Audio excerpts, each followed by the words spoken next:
My fork hovers halfway to my mouth, laden with sweet potato casserole, as my father's words slice through the muted clatter of Thanksgiving dinner. You're nothing but a leech. It's time for you to leave this house. The sweet potato suddenly looks foreign, unappetizing. Around me, the dining room falls into a silence so complete, I can hear the antique clock ticking from the living room, the same clock I paid to repair last month. I look up, searching for something, anything, in my mother's face. But Denise stares intently at her plate, rearranging green beans she hasn't touched. Across from me, my 17-year-old sister Tessa's eyes are wide, fixed on her half-empty glass of water. If you're watching this, hit that subscribe button and share where you're watching from in the comments. Let me tell you how I went from being the financial backbone of my family to standing on my own, and why I had to make the hardest choice of my life. What makes this betrayal so sharp is the timing. I spent the entire morning in the kitchen, basting the turkey, whipping potatoes, baking 3 different pies, while they watched football. Just 20 minutes ago, I shared news about my promotion at work. Now, as steam rises from the food I prepared, my father declares me unwelcome. The irony doesn't escape me. My name is on the electric bill that keeps these lights glowing, the water bill that filled the glasses on this table, the grocery receipt for every morsel of this meal, and the insurance statement that covered my mother's doctor appointment last week. Yet somehow, I'm the burden. 3 months ago, when Mom lost her job at the accounting firm, I stepped in without hesitation. The bills piled up faster than excuses, and Frank's part-time work at the hardware store barely covered the mortgage. I started paying for everything else: utilities, groceries, car insurance, even Mom's medical expenses. Each month, as more accounts transferred to my name, Dad grew more distant, more resentful. His signature, once required for everything in this household, became increasingly irrelevant, his authority diminishing. 2 weeks ago, I overheard him talking to Mr. Simmons next door, his voice carrying through the open kitchen window. "It's not right," he complained, leaning against the fence. "A man losing control of his own household. She acts like she owns the place now." I didn't realize he meant me until I heard him say my name. Frank stares at me now, his jaw clenched tight, waiting for tears or protests. When I simply continue eating, his knuckles whiten around his fork. The sweet potato tastes like nothing in my mouth, but I chew methodically, swallow, and take another bite. "Did you hear what I said?" His voice rises, thick with irritation. "You need to be out by the weekend." My hands tremble slightly, not from fear, but from something deeper, something shifting inside me. I set down my fork, place my napkin beside my plate, and meet his gaze. I understand perfectly. Those 3 words hang in the air, not tearful or angry, but calm, almost thoughtful. Frank blinks, clearly thrown by my composure. The silence stretches until Mom finally speaks, but not to defend me. "Blair," she says, her voice hushed and hurried, "you'll still pay the medical insurance this month, right? I have that appointment on Tuesday." And there it is. The full picture comes into perfect, painful focus. Not family, just a financial resource. Not daughter, just a signature on the bottom of checks. I stand and collect my plate along with Tessa's empty glass. "Of course, Mom," I answer, my voice steady despite the hollow feeling spreading through my chest. "I'll take care of it before I go." As I move toward the kitchen, my mind catalogs everything in this house that bears my name. The internet service I upgraded when Tessa needed it for school, the refrigerator I replaced when the old one died in July, the utility accounts transferred to me when warnings of disconnection arrived. I rinse my plate at the sink, methodically scraping uneaten food into the garbage disposal. Through the kitchen window, I can see my car in the driveway, the only thing I own outright that isn't tied to this house. At least I'll have that when I leave. Behind me, I hear Tessa's chair scrape against the floor as she brings her plate to the kitchen. When she places it beside the sink, she doesn't meet my eyes, but her fingertips brush against my wrist for the briefest moment, the closest thing to support I've felt in months. The digital clock on my nightstand blinks 1:18 a.m. as I fold another sweater into my suitcase. Sleep feels impossible, with the weight of Frank's words still ringing in my ears. I've been packing methodically for hours, my movements automatic while my mind races. I reach for the stack of financial documents in my desk drawer, insurance statements, utility bills, grocery receipts, planning to sort what I need to take. But underneath them, I spot a bank statement with Frank's name. Strange, I haven't seen paper statements for months. Everything switched to electronic after Mom lost her job. I pull it out, then another and another, a small stack of statements spanning the last 3 months, all for an account I've never seen before, an account with a balance that grows each month while I've been draining my savings to keep the lights on. My hands shake as I drop onto the edge of my bed. The statements blur before my eyes until I blink hard, forcing myself to focus on the numbers. $4,000 in July, $5,000 in August, nearly $7,000 now. Flipping through the rest of the documents, I find a boat dealer's brochure with Frank's handwritten notes in the margins. Down payment $5,500, circled in blue ink. Scheduled delivery after Thanksgiving, underlined twice. A fishing boat. While I've been paying for Mom's doctor visits and the internet Tessa needs for school. There's more, a notepad with dates jotted down, November utility due dates, my name with question marks, after bills paid, written and underlined. They've been planning this for weeks, waiting until I cover November's expenses before kicking me out. A soft knock interrupts my thoughts.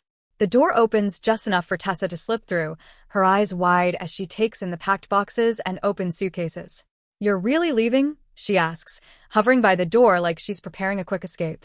I sit surrounded by the physical evidence of my family's betrayal, while Tessa stands with one hand still on the doorknob. The power imbalance isn't lost on me, her freedom to walk away, my forced departure.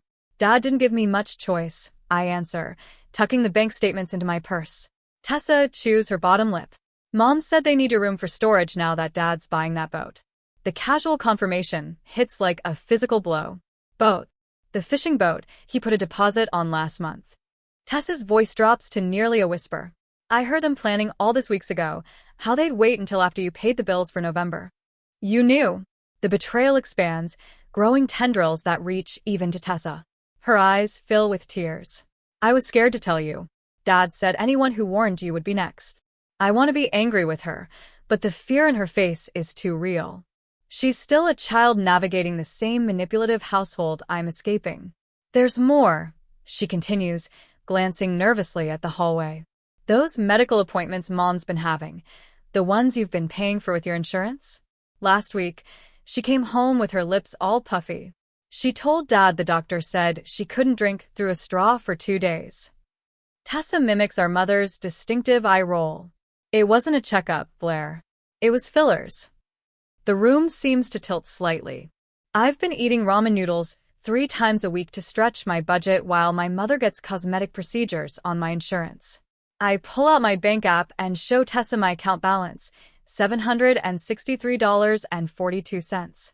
3 months ago, I had over $9,000 saved.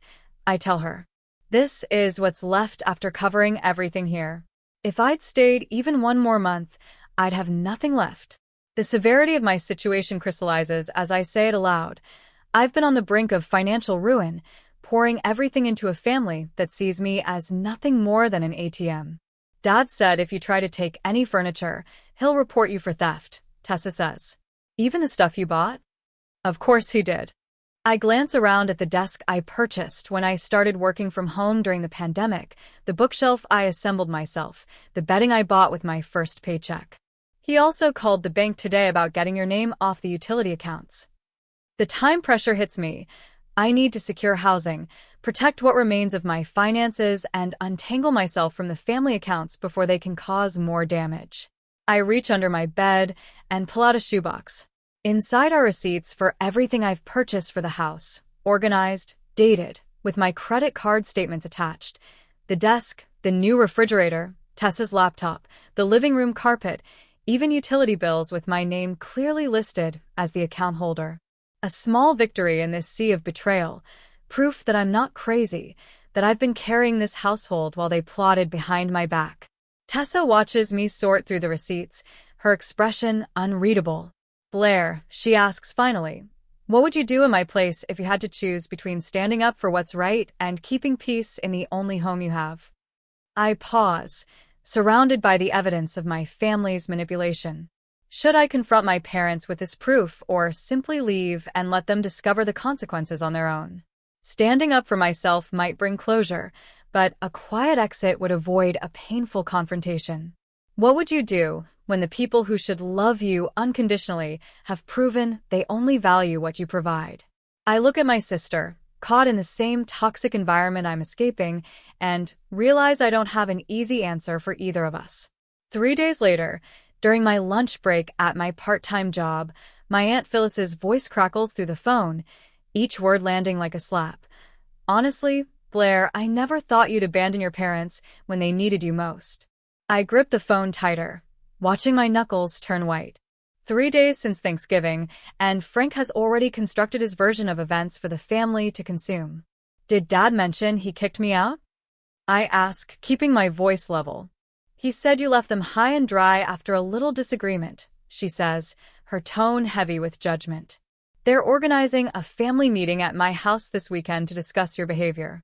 Of course they are, a public forum where they control the narrative. I'm sure they are, I say and end the call before she can respond.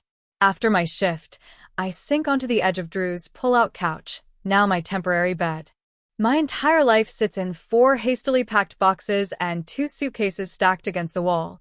25 years reduced to what I could grab in 2 frantic hours while my parents were at church on Sunday. My phone buzzes again. Another text from a cousin who's heard I've broken Mom's heart. I don't open it. The constant notifications have created a new anxiety. Each alert sends my heart racing, wondering which relative will attack next.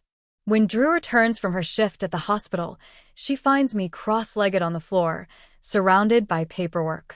Operation Financial Freedom going well? She asks, dropping her bag by the door. Almost done.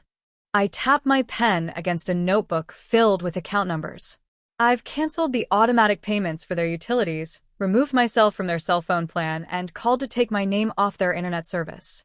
What I don't say is how the customer service representative laughed when I explained I was voluntarily removing myself from financial responsibility for my parents' bills. Good, Drew says, settling beside me. Your parents can figure out their own mess. The weight of starting over presses against my chest. My savings account shows a balance that would make most financial advisors wince. 3 months of covering my family's expenses has left me with barely enough for a security deposit on my own place, let alone first and last month's rent. You sure your roommate doesn't mind me crashing here? I ask. Max? He's thrilled to have you. The front door swings open, and Max bursts in with his enormous golden retriever bounding ahead of him.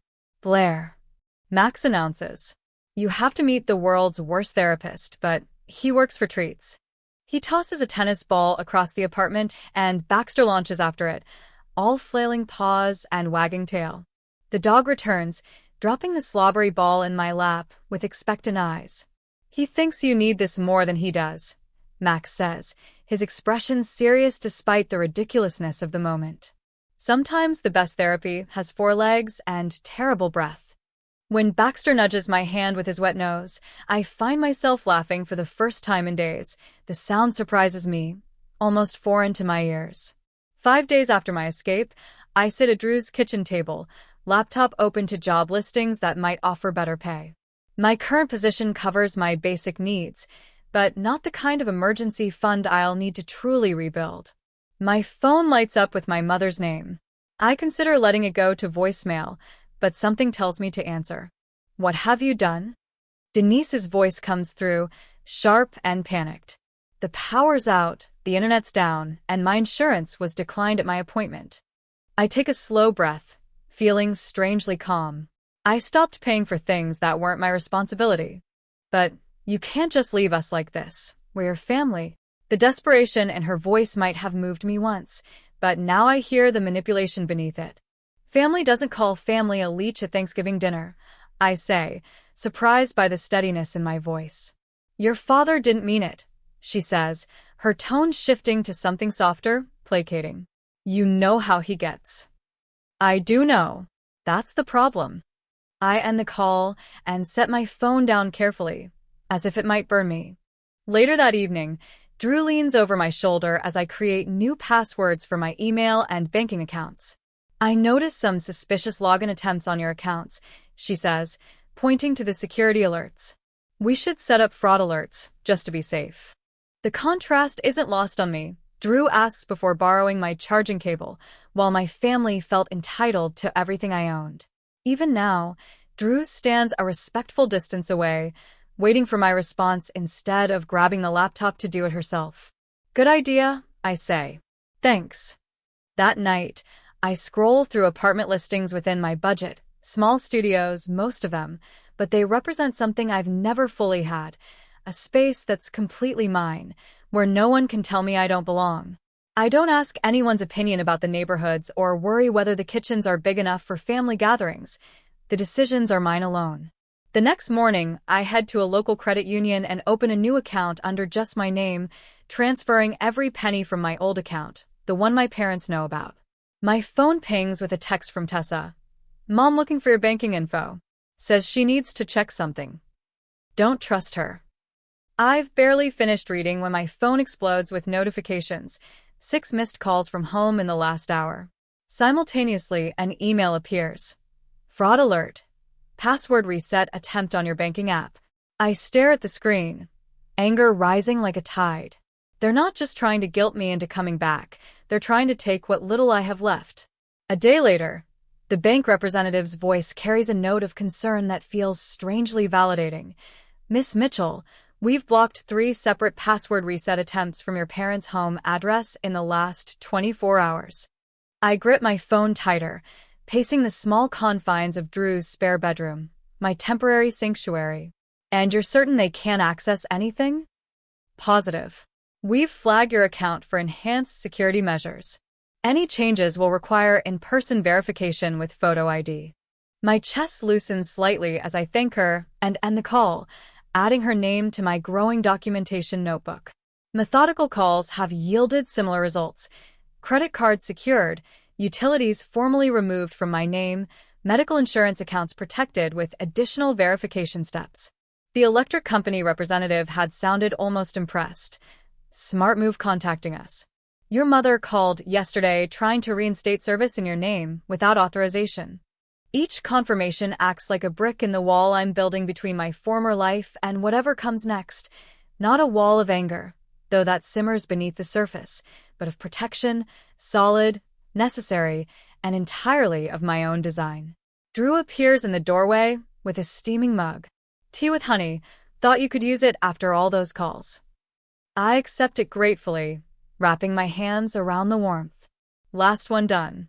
Nobody can access or change anything without my direct approval now. Drew nods approvingly.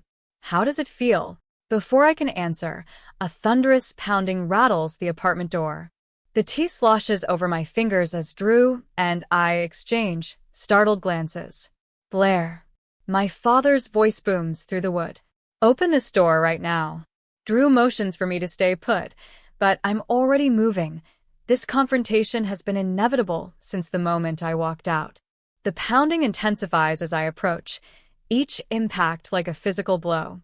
Through the peephole, I see my father's face, flushed and contorted with rage I've seen directed at bill collectors, telemarketers, and now me. "I know you're in there." Another series of blows makes the door frame shudder. "You think you can just abandon your family and destroy our lives?" A door opens across the hall, and Mrs. Perkins, a retiree who baked cookies for Drew when he first moved in, peers out cautiously. Her eyes widen at the sight of Frank pounding and shouting. "Young man," she calls, her voice quavering but determined. "I've already called building security." Frank whirls toward her. "Mind your own business, lady. This is between me and my daughter." "Your behavior is my business when it disturbs the peace," she retorts, pulling her robe tighter around herself. Frank turns back to the door, his voice dropping to something more dangerous. "Blair, if you don't open this door right now, I'll..." The threat transforms into action as he steps back and kicks the door hard enough to splinter the wood around the lock. Mrs. Perkins gasps and retreats inside her apartment.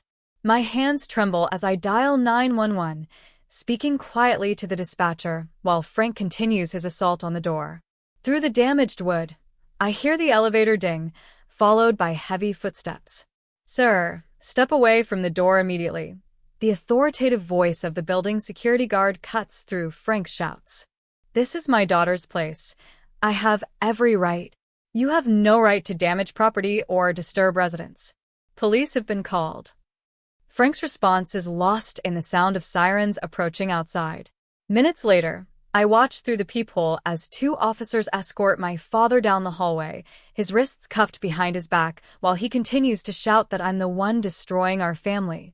When the police officer returns to take my statement, I provide it calmly, describing the financial manipulation, the unauthorized access attempts, and today's outburst with the same detached precision I've used in my documentation notebook.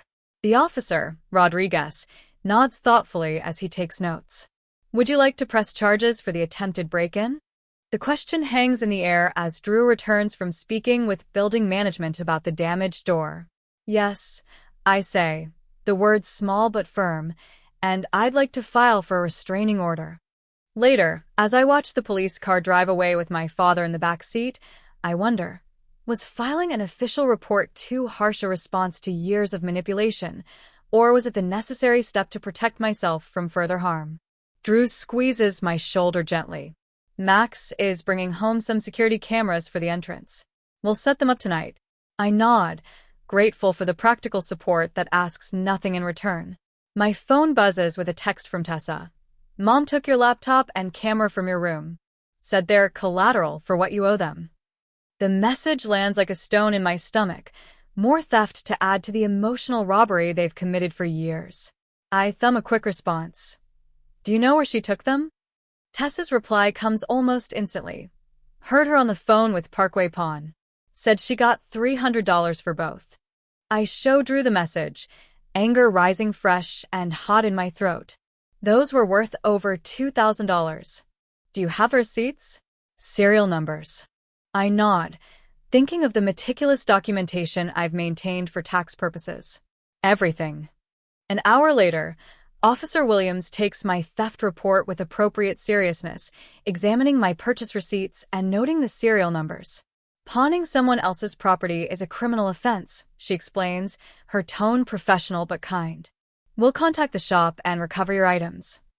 The system that felt so often stacked against me now works in my service, a strange reversal that leaves me lightheaded with possibility. That evening, my phone begins lighting up with calls from relatives I haven't spoken to in months. Aunt Sarah's message is the first I listen to. Blair, honey, I heard about Frank's arrest. I'm so sorry. We had no idea things were so bad. The neighbors who witnessed Frank's outburst have apparently shared their observations, shifting the public narrative my parents tried to control.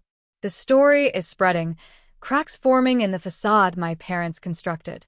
As I help Max mount the security camera above Drew's door, another text from my mother arrives. The casual entitlement of her words makes my jaw clench. I had to pawn your camera and laptop to cover the electric bill you left us with. Parkway Pawn on 4th Street. You owe me $300 plus interest. I pass the phone to Drew, who reads it and shakes her head in disbelief. The delusion is almost impressive, she mutters, handing it back. I save the message as evidence, my anger not at her audacity, but at how long I allowed myself to believe I deserved such treatment. The revelation settles into determination as I finish securing the camera that will capture any future attempts to invade the new boundaries I've built. This time, I'm the one watching. My phone vibrates against the coffee table, my mother's name flashing on the screen. I've been waiting for this call. 3 days since I filed the police report about my stolen laptop and camera, and finally, they're ready to negotiate. Blair, Mom's voice trembles slightly. I've been thinking about everything, and I want to propose a compromise. I say nothing, letting the silence stretch between us. In the background, I hear the television playing the same game show that used to fill our living room every weekday at this hour. If you drop that ridiculous theft report, you can come back home. She pauses, clears her throat. We'll let you continue living here, of course. Your room is still exactly as you left it. The rehearsed quality of her words is unmistakable. I pictured Dad hovering nearby, nodding approval at her performance. And Blair, she continues when I don't respond, I think we should discuss your state of mind lately.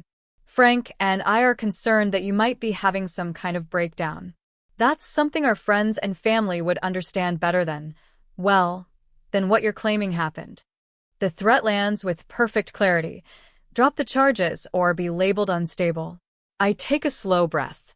I have copies of every bill I've paid for the last 6 months. I say, my voice steady. I have bank statements showing transfers to your account. I have text messages asking me to pay for your cosmetic procedures that you claimed were medical necessities. I pause. Would you like me to present all of that as evidence? The silence on the other end tells me everything I need to know. The next morning, Officer Williams follows my car to my parents' house. Her police cruiser parked in the driveway sends a clear message to the neighbors who've been fed my father's lies. As we walk to the front door, I notice curtains twitching in windows across the street. Mom answers the door, her smile faltering when she sees the officer. Mrs. Mitchell, Officer Williams says, I'm here to accompany Blair while she retrieves her remaining belongings. Inside, the house feels smaller than I remember. Mom hovers nearby as I head straight for my bedroom, Officer Williams following close behind. I've prepared copies of all my financial contributions, I tell the officer, handing her a folder I've been compiling: utilities, groceries, medical bills, the new refrigerator I purchased in July, all with receipts. Officer Williams flips through the pages, her eyebrows rising. You paid for all of this while living here? Yes, for the past 6 months, since my mother lost her job. Mom appears in the doorway, arms crossed. That furniture belongs to the family, Blair. You can't just take everything. I pull a stack of receipts from my bag and hold them up. I have receipts for everything I'm taking. Would you like to see them? Officer Williams studies my mother's face, then glances back at the financial records. The surprise in her eyes is unmistakable. Mrs. Mitchell, these documents show your daughter has been supporting this household almost entirely on her own. Mom's mouth opens, then closes. She retreats down the hallway without another word. I work methodically, packing books, clothes, and the remaining items that are unquestionably mine. Through my bedroom window, I can see the neighbors watching from their porches, pretending to water plants or check mail. Let them see, let them know the truth. When the last box is loaded into my car, I turn to lock the front door one final time. The sound of an engine draws my attention to the street. My car, my other car, that I'd left parked at Drew's apartment, pulls into the driveway, my father behind the wheel. My stomach drops. The spare key. I'd forgotten about the spare key I'd given them for emergencies. Dad steps out, jingling my keys in his hand, his expression triumphant as he walks toward me. We need to discuss what you owe us before you take this too, he says, gesturing toward the vehicle I'm about to drive away in. I set down the box I'm holding and reach into my purse, pulling out a folder of documents I've been carrying for precisely this moment. This is the title to that car, I say, holding up the paper. And this is the registration. Both in my name. Officer Williams steps forward. Sir, that vehicle is registered to Blair. You need to hand over the keys immediately.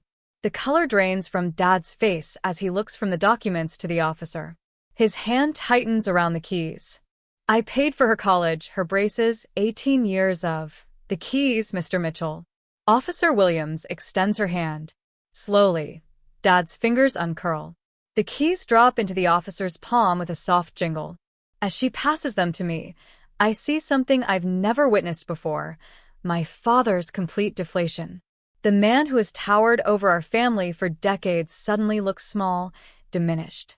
Come near me or my property again, I say, my voice clear and calm, and I'll file for a restraining order. I slide into my car, adjust the mirror, and turn the key. As I pull away from the curb, I see the neighbors still watching, witnesses to the final act of our family drama. Mrs. Henderson from next door doesn't even pretend to be checking her mailbox anymore. She stands on her lawn, phone in hand, no doubt already spreading the news. In my rearview mirror, Tessa appears in the doorway. She's caught between worlds, one foot in the house where our parents remain, one hand raised in a tentative wave to me.